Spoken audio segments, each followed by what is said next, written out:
ब्रह्मपुर स्थित गंजाम कला परिषद परिसर में युव छात्र विजेडीर जन स्तरीय सम्मेलन अनुष्ठित हो जाइछि। एही सम्मेलन में गंजाम गजपति कंधमाल और बौद्ध जिला विजेडीर युव छात्र संगठनर कर्मकर्ता माने जोग देइथिले। एही अवसर में नूतन भावे छात्र और युवक विजेडीर सदस्यता ग्रहण करेंगे एने एक कर्मशाला अनुष्ठित होइथिला। जिला युव विजेडी सभापति प्रसाद पंडा सभापतित्व में अनुष्ठित कर्मशाला रे वरिष्ठ विजेडी नेता प्रताप अमात, अतुल सब्यसाची नायकों समेत गंजाम जिला विजेडी सभापति डॉक्टर रमेश चंद्र चौपटनायक,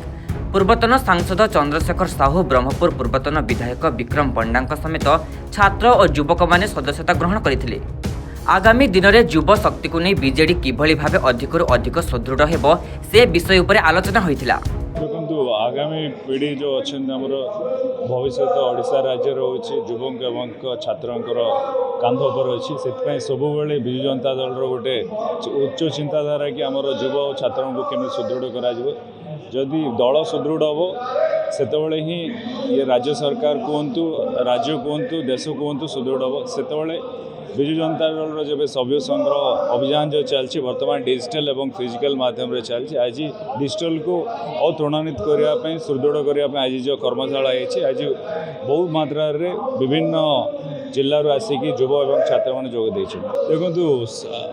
गोटे स्नेहर सहित जोड़ा दल हूँ विजु जनता दल तार टार्गेट किसी ना समस्त को आम खुला हृदय सहित आह्वान अच्छी जिते पार आमर ये अच्छी पूर्वर भी एथर भी हम ना निहाती ना बिल्कुल आपण मैंने जानते निर्वाचन पूर्व विभिन्न प्रकार योजना कराई आम ओडिशा नवीन ओडिशा और छात्र मानी विभिन्न प्रकार योजना स्कीम कराई से समस्त सुदृढ़ होती आज मु विभिन्न प्रकार स्कूल कहतु कॉलेज मान जाऊँगी उद्घाटन करने सेठारे माननीय पूर्वतन मुख्यमंत्री नवीन पट्टनायक दवा धनराशि देखा जाऊँगी सब युव छात्र आम सहित अच्छे आगामी दिन में विजु जनता दल सभापति तथा ओडिशार पूर्वतन मुख्यमंत्री श्री नवीन पट्टनायक निर्देश क्रमे आज दक्षिणांचल जोन तथा कंधमाल बौद्ध एवं गजपति और गंजाम ये चारोटी जिला को नहीं आज युव छात्र मान कर्मशाला होती सफल होती श्रीयुक्त नवीन पट्टनायक को धन्यवाद देवी सी आज ब्रह्मपुर सहर में ये कर्मशाला सुजोग देते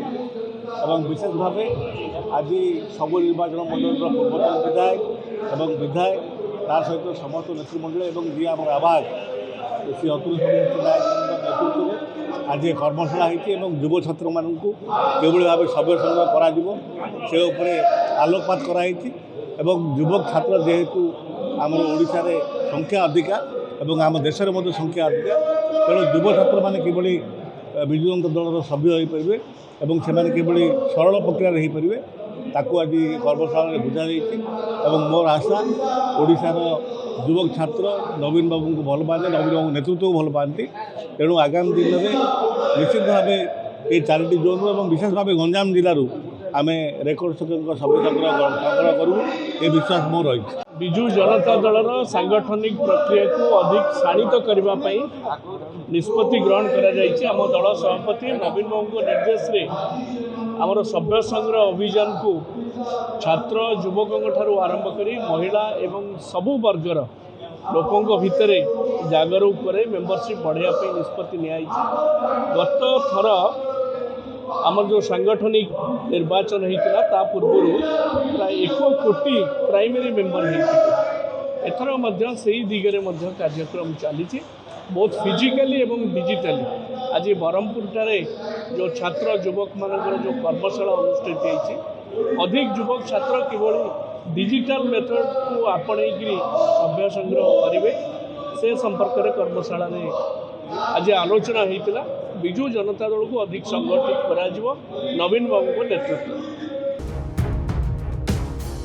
ब्यूरो रिपोर्ट विप्लवी परिक्रमा डिजिटल।